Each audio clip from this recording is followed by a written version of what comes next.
નમસ્કાર દર્શક મિત્રો, હું જપન શાહ કાનમ એક્સપ્રેસ ન્યૂઝમાં આપનું સ્વાગત છે. જોઈએ આજના મુખ્ય અને મહત્વના સમાચાર. વાગરા તાલુકાના દહેજ જીઆઈડીસીમાં આવેલ કન્ટિનેન્ટલ કાર્બન કંપનીના સ્થાનિક કર્મચારીઓને ન્યાય અપાવવા 100થી વધુ સ્થાનિકો અને સરપંચ કલેક્ટર કચેરીએ પહોંચ્યા. દહેજ જીઆઈડીસી વિસ્તારમાં આવેલ continental carbon eco technology private limited Galenda ખાતે કાર્યરત સ્થાનિક કર્મચારીઓને લાંબા સમયથી પડતર ફરિયાદો, કાર્યસ્થળ પર થતા માનસિક ત્રાસ, ભેદભાવપૂર્ણ વર્તન અને ફરિયાદોના નિકાલમાં થયેલ વિલંબના મુદ્દે આજે અંદાજે 100થી 150 સ્થાનિક લોકો, સ્થાનિક કર્મચારીઓ, તેમના પરિવારજનો તથા આજુબાજુના ગામના સરપંચશ્રીઓ દ્વારા એકત્રિત થઈ જિલ્લા કલેક્ટર ભરૂચને સંયુક્ત આવેદનપત્ર આપવામાં આવ્યું હતું. આવેદનપત્રમાં રજૂ કરવામાં આવ્યું છે કે સ્થાનિક કર્મચારીઓ દ્વારા કંપનીના એચઆર ડિપાર્ટમેન્ટ સમક્ષ અગાઉ લેખિત રજૂઆત કરી છે.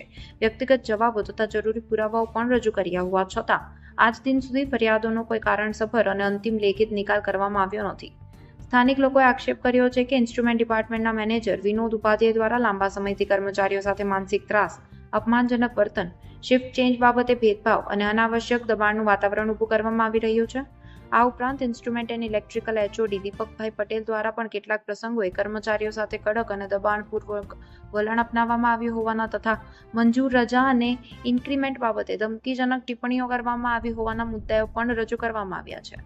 વધુમાં કર્મચારીઓએ રજૂઆતમાં જણાવ્યું છે કે એચઆર ડિપાર્ટમેન્ટના જવાબદાર અધિકારી લલિતભાઈ પરમાર સમક્ષ વારંવાર લેખિત અને મૌખિક રજૂઆતો કરવા છતાં ફરિયાદોના નિકાલ માટે કોઈ અસરકારક, નિષ્પક્ષ અને સમયબદ્ધ કાર્યવાહી કરવામાં આવતી નથી, જેના કારણે સ્થાનિક કર્મચારીઓ અને તેમના પરિવારજનોમાં ભારે અસંતોષ, અસુરક્ષાની લાગણી અને માનસિક તણાવનું વાતાવરણ સર્જાયું છે. સ્થાનિક લોકો અને સરપંચીઓએ સ્પષ્ટ જણાવ્યું હતું કે તેમનો કંપની કે તેના વિકાસ સામે કોઈ વિરોધ નથી, પરંતુ સ્થાનિક યુવાનો અને કર્મચારીઓને કાયદેસર ન્યાય મળવો, તેમની ફરિયાદોની નિષ્પક્ષ અને સમયબદ્ધ નિકાલ થવો અને માનવ ગૌરવ સાથે કાર્ય કરવાનો અધિકાર સુરક્ષિત રહે તે અત્યંત જરૂરી છે. આવેદનપત્રમાં જિલ્લા કલેક્ટરને સમગ્ર મામલાની નિષ્પક્ષ તપાસ કરાવવા, કર્મચારીઓની પડતર ફરિયાદોનો કારણસભર અને લેખિત નિકાલ કરાવવા તથા જો તપાસમાં કોઈ સ્તરે ફરજમાં બેદરકારી, સત્તાનો દુરુપયોગ અથવા કાયદેસર જવાબદારીનો પાલનમાં નિષ્ફળતા જણાય તો સંબંધિત જવાબદાર અધિકારીઓ સામે લાગુ પડતો નિયમો અને કાયદા મુજબ યોગ્ય કાર્યવાહી કરવા રજૂઆત કરવામાં આવી છે. સ્થાનિક આગેવાનો અને સરપંચીઓએ ચેતવણી આપી હતી કે જો 15 દિવસની અંદર યોગ્ય, નિષ્પક્ષ અને કાયદેસર કાર્યવાહી કરવામાં નહીં આવે તો સ્થાનિક કર્મચારીઓ, તેમના પરિવારજનો, સ્થાનિક લોકો તથા ગ્રામ પંચાયતના સમર્થન સાથે કંપનીના ગેટ ઉપર ગાંધી ચિંધ્યા માર્ગે શાંતિપૂર્ણ લોકશાહી આંદોલન કરવામાં આવશે. આ પ્રસંગે સ્થાનિક લોકો અને સરપંચીઓએ એક સુરે જણાવ્યું હતું કે આ લડત કોઈ વ્યક્તિની કે કંપની વિરુદ્ધ નથી, પરંતુ સ્થાનિક કર્મચારીઓને ન્યાય, માનવ ગૌરવ અને તેમના કાયદેસર અધિકારો અપાવવાની લડત છે.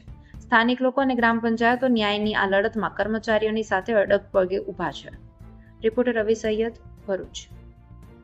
આજ રોજ અમે યુવા ક્રાંતિ ગ્રુપ થકી યુવા ક્રાંતિ ગ્રુપ દ્વારા આજે દહેજ ઇન્ડસ્ટ્રીયલ ઝોન છે, જે આજે વિશ્વમાં સૌથી મોટામાં મોટો ઇન્ડસ્ટ્રીયલ ઝોન છે, છતાં પણ કહેવાય ને કે ઘરના છોકરા ઘંટી ચાટે અને બહારના છોકરા લોટ ખાય એવી પરિસ્થિતિ આજે દહેજ જીઆઈડીસીમાં દેખાઈ રહેલી છે. બરાબર, આજે સ્થાનિક લોકોને, લોકલ લોકોને ત્યાં હવાનું પ્રદૂષણ ખાવાનું, જમીનનું પ્રદૂષણ વેઠવાનું, જળ પ્રદૂષણ, બધા જ પ્રદૂષણ આજે આપણને કંપનીઓ ભેટમાં આપી રહેલી છે. અને એની સામે શું કે નથી લેન્ડલૂઝોને નોકરી મળતી, નથી સ્થાનિકોને નોકરી મળતી, નથી સ્થાનિકોને કે નથી લોકોને નોકરી મળતી. અને નોકરી મળે છે તો પણ ત્યાં એમને આર્થિક ટોર્ચર કે માનસિક ટોર્ચર કરીને એમને કાઢી મૂકવામાં આવે છે. કોઈ બી ફોટ મલાવી એમને કાઢી મૂકવામાં આવે છે. અને કેટલા પણ કિસ્સા આજે તમે દહેજ ઇન્ડસ્ટ્રીમાં જોઈ શકો છો. આજે તમે જોઈ કોન્ટિનેન્ટલ કાર્બન છે, એવી તો દહેજ ઇન્ડસ્ટ્રીમાં કેટલી કંપનીઓ છે જે સ્થાનિકોને, લોકલોને આ રીતે માનસિક ટોર્ચર કરીને કાઢવા માટે આગળ વધી રહેલી છે, કાઢી રહેલી છે. અને એની વાત રહી કે લેન્ડલૂઝોને લેખિતમાં આપ્યા છતાં પણ જો રોજગારી ના મળતી હોય તો એના જેવી મોટી કોઈ વાત નથી. આજે અમે સોશિયલ મીડિયા માધ્યમથી કલેક્ટરશ્રીને આવેદનપત્ર આપેલું છે. એના માધ્યમથી ગુજરાત ગવર્મેન્ટને, ભારત સરકારને મેસેજ આપવા માંગીએ કે સાહેબ, આવા મુદ્દાઓ તમે ધ્યાન પર લો. જો સ્થાનિકોને રોજગારી નહીં મળે તો સ્થાનિકો ક્યાં જશે? અને આવી જ એક વાત બીજી એક કંપનીમાં ચાલી રહી છે કે ત્યાં સ્થાનિકોને, લોકલોને ટાર્ગેટ કરવામાં આવે છે, માનસિક ટોર્ચર કરવામાં આવે છે. આવી અણગરી ત્યાં ખૂબ પ્રમાણમાં વધી ગયેલી છે.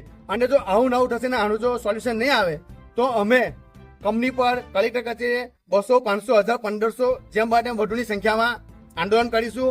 અને જે પણ કંઈ થશે, બરાબર, એની સંપૂર્ણ જવાબદારી જે તે કંપનીની, હું જે કહી રહ્યો છું એ જે કંપનીના મેનેજમેન્ટની રહેશે. કંઈ પણ થશે એની જવાબદારી, બરાબર.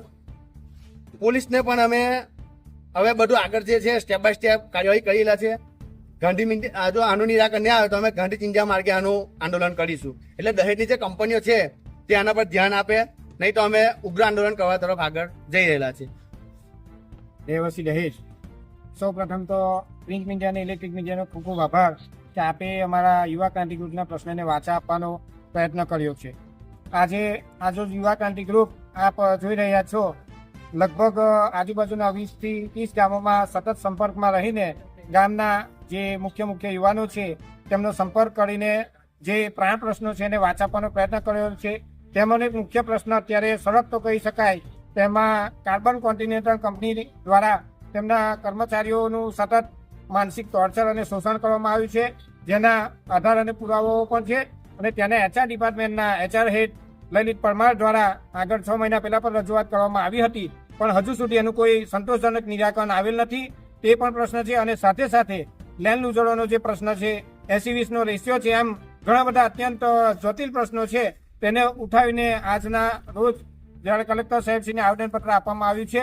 અને આ તંત્રને અમે આ પ્રિન્ટ મીડિયાના માધ્યમથી મેસેજ આપવા માંગીએ છીએ કે યુવા ક્રાંતિ ગ્રુપ આજે આ લેવલ પર જ્યારે કાર્ય કરી રહ્યું છે અને આવનારા સમયમાં જો કદાચ જરૂરિયાત પડે તો અન્ય જે સંસ્થાઓ કામ કરી છે તેમાં મહિપતસિંહજી બાપુ, મહિપતસિંહ ચૌહાણ અને લખન દરબાર તેવા અત્યારે પ્રગતિશીલ યુવાનોનો સંપર્ક કરવાનો પ્રયત્ન થાય તો પણ તેમાં કોઈ શંકાને સ્થાન નથી. તો આ ખાસ કરીને આજના આવેદનપત્રમાં વિશેષ સૂચન કરીએ છીએ કે આપ અમારા પ્રશ્નોને સારી એવી વાચા આપી અને તાત્કાલિક ધોરણે તેનું નિરાકરણ કરો એવી અભ્યર્થના સાથે જય હિન્દ, જય ભારત.